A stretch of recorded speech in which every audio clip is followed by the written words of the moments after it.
दोस्तों मैंने पिछले 2 वीडियोस ब्रेकिंग बैड पे बनाए थे और मैंने इसके 2 एपिसोड एक्सप्लेन किए थे जिसको आपकी तरफ से अच्छा रिस्पॉन्स मिला था। तो ब्रेकिंग बैड तो चलती ही रहेगी, तो मैंने सोचा क्यों ना इसके साथ एक और सीरीज़ को भी ऐड करना चाहिए। तो मैंने स्ट्रेंजर थिंग्स को चूज़ किया और इस चीज़ का अलग ही किस्म का एक फ़ैन बेस है और मेरे दिल में इसके लिए बहुत ज़्यादा जगह है, क्योंकि ये बहुत ज़्यादा one of the most favourite series में से एक है मेरे लिए।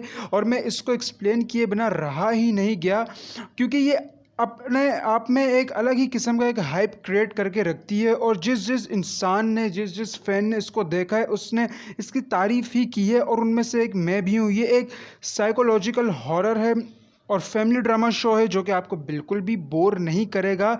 और यहाँ तक कि जब इसका सीज़न 4 रिसेंटली रिलीज़ हुआ था तो इसने नेटफ्लिक्स को क्रैश करके रख दिया था। इसका 8.7 का रेटिंग है IMDb पे और इसको 96% गूगल ऑडियंस ने लाइक किया है, जिसमें से एक मैं भी हूँ। So hello viewers, welcome to my channel Horizon Star, जहां मैं लाऊंगा आपके लिए मूवीज़ और सीरीज़ के एक्सप्लेनेशन वीडियोस और उम्मीद करता हूं कि वो आपको पसंद भी आएंगे, अच्छे भी लगेंगे और प्लीज़ उन्हें लाइक ज़रूर कीजिएगा। So let's begin the video.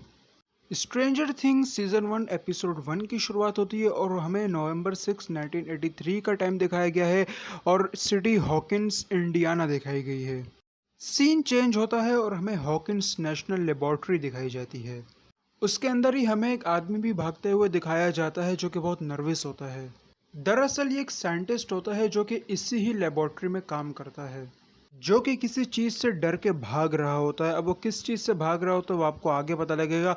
फिलहाल ये एक लिफ्ट को ओपन करता है और वहाँ की सारी लाइट्स ब्लिंक कर रही होती हैं और ये किसी चीज़ को बहुत गौर से देखता है। जैसे ही ये ऊपर देखने की कोशिश करता है कि अचानक कोई मिस्टीरियस क्रिएचर इसे हवा में ही उठा लेता है और शायद मार भी देता है और सीन यहीं से चेंज हो जाता है। सीन आगे बढ़ता है और ये शो अपने कैरेक्टर से इंट्रोड्यूस करवाता है। ये माइक होता है और माइक का दोस्त डस्टिन, और इस शो का सबसे लीड कैरेक्टर है वो है विल। ये बच्चे डंज एंड ड्रैगन्स नाम का एक गेम खेल रहे होते हैं कि अचानक ये लोग उधम मचा देते हैं कि माइक की मम्मी आके इन्हें मना करती हैं, लेकिन माइक बाज नहीं आता और वो परमिशन मांगता है और गेम खेलने की, लेकिन उसे परमिशन नहीं मिलती। तो सारे बच्चे ये बात देख के उदास होते हैं और उन्हें घर जाना पड़ता है और वो घर जाने की तैयारी करते हैं और वो अपनी अपनी साइकिल्स पे घर निकल जाते हैं। डस्टिन और विल एक दूसरे को गुड बाय कहते हैं और विल अकेला ही घर जाता है कि अचानक इसको रास्ते में एक मिस्टीरियस क्रिएचर दिखाई देता है, जिसको देख के वो डर जाता है, उसका बैलेंस आउट हो जाता है और उसकी साइकिल की डायरेक्शन जंगल की तरफ मुड़ जाती है और वो फिसलते हुए गिर जाता है और अपनी साइकिल छोड़ के ही भाग जाता है।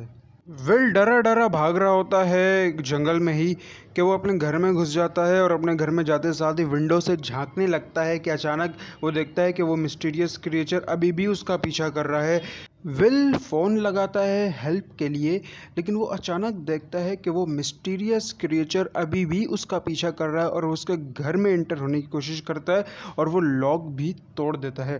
विल ये देख के घबरा जाता है और घर के पीछे से वो भाग जाता है और गैराज में जाके छुप जाता है और गैराज में अपनी गन उठाता है और सामने की तरफ पॉइंट करके खड़ा हो जाता है कि अचानक वो पीछे मुड़ता है, वहाँ पर लाइट ब्लिंक होती है और विल अचानक गायब हो जाता है। अभी क्या चीज़ थी इसके बारे में हमें आगे पता चलेगा। सीन दोबारा से चेंज होता है। ये शो हमें इसके एक और नए कैरेक्टर से इंट्रोड्यूस करवाता है जिसका नाम होता है जिम हॉपर और ये पुलिस चीफ होता है हॉकिन सिटी का और आगे चल के यही इसी केस को इन्वेस्टिगेट करने वाला है, विल के गायब होने का। सीन चेंज होता है और विल की मामा विल के बड़े भाई जोनाथन से पूछती हैं कि तुमने विल को देखा कल रात को। तो जोनाथन कहता है मुझे नहीं पता, मैं पूरी रात घर पे नहीं था, हो सकता है वो अपने कमरे में हो। लेकिन विल अपने कमरे में भी नहीं होता। विल की मम्मा परेशान होकर माइक की मम्मी को कॉल करती हैं और उनसे पूछती हैं कि विल तुम्हारे घर तो नहीं है, जिस पे माइक की मम्मी कहती हैं कि विल तो कल रात ही हमारे घर से निकल गया था। विल के फ्रेंड्स माइक, डस्टिन और लूकास स्कूल पहुंचते हैं और देखते हैं कि विल तो स्कूल ही नहीं पहुंचा और इतने में कुछ 2 लड़के आते हैं और उन्हें बुली करने लगते हैं। ये 2 लड़के इन 3 बच्चों से बहुत ही ज़्यादा जलते हैं और इनका क्या हाल होगा वो आपको आगे पता लगेगा नेक्स्ट एपिसोड में। सीन चेंज होता है और हॉकिंस पुलिस स्टेशन पे आता है जहाँ जिम हॉपर हमें दिखाए जाते हैं और इनकी असिस्टेंट इन्हें बताती है कि कोई औरत अपने बच्चे की मिसिंग कंप्लेन लेके आई है। और जब वो अपने ऑफिस में जाता है तो वहाँ पर विल की मम्मी बैठी होती हैं और जिम हॉपर फ़ौरन उसकी कंप्लेन लिखता है और उसकी मम्मी बताती हैं कि विल एक सेंसिटिव बच्चा है, जिसके ऊपर जिम हॉपर कहता है कहीं उसको बच्चों ने बुली तो नहीं किया, शायद हो सकता है वो भाग गया हो। और वो मज़ीद ये कहता है कि ऐसे केसेस में बच्चे 96% अपने किसी रिश्तेदार के घर से ही बरामद होते हैं। सीन चेंज होता है हॉकिंस लेबॉर्ट्री पे और यहाँ पर कुछ लोग एक डॉक्टर से मिलने आते हैं। इनका नाम डॉक्टर ब्रेनर होता है और ये इस सीरीज़ के मेन कैरेक्टर हैं।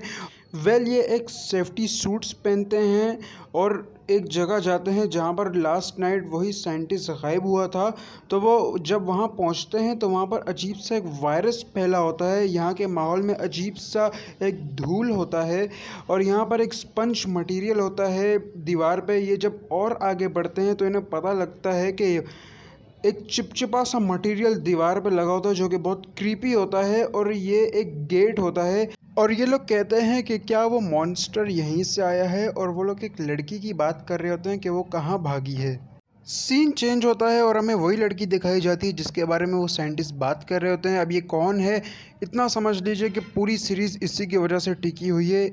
और ये हॉकिंस की लेबॉर्ट्री से भागी हुई होती है और ये आगे रेस्टोरेंट में जाती है खाने की तलाश में और वहाँ का खाना चुरा के खाने लगती है कि अचानक वहाँ के ऑनर की इस पे नज़र पड़ जाती है और गुस्से में वो इसको पकड़ लेता है और वो इसे लड़का समझ रहा होता है और इससे पूछता है कि तुम आखिर हो कौन और मेरे रेस्टोरेंट में क्या कर रहे हो।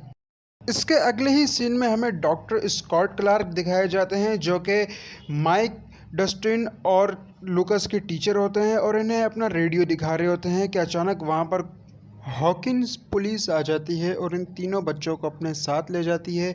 जिम हॉपर इन तीनों से पूछते हैं कि तुमने विल को लास्ट नाइट कहाँ छोड़ा था। तो वो हॉकिंस की लेबॉर्ट्री के आसपास वाले रोड का नाम लेते हैं और कहते हैं कि हम भी मदद करेंगे, जिसके ऊपर जिम हॉपर उन्हें डांटते हैं कि तुम तीनों घर जाओगे और अपनी साइकिल्स पे नहीं घूमोगे। उन तीनों बच्चों को जिम हॉपर की बात माननी पड़ती है और अपने प्लान्स कैंसिल करने पड़ते हैं। सीन दोबारा चेंज होता है और विल की मम्मा जंगल में होती हैं और अपने बेटे के बनाए हुए कासल में जाती हैं और देखती हैं कि कहीं विल यहाँ तो नहीं छुपा हुआ, लेकिन वो यहाँ पर भी नहीं होता। तो वो और ज़्यादा घबरा जाती हैं और चिल्लाने लगती है जंगल में विल विल, लेकिन वो नहीं उन्हें मिलता और वो डिसअपॉइंट हो जाती हैं।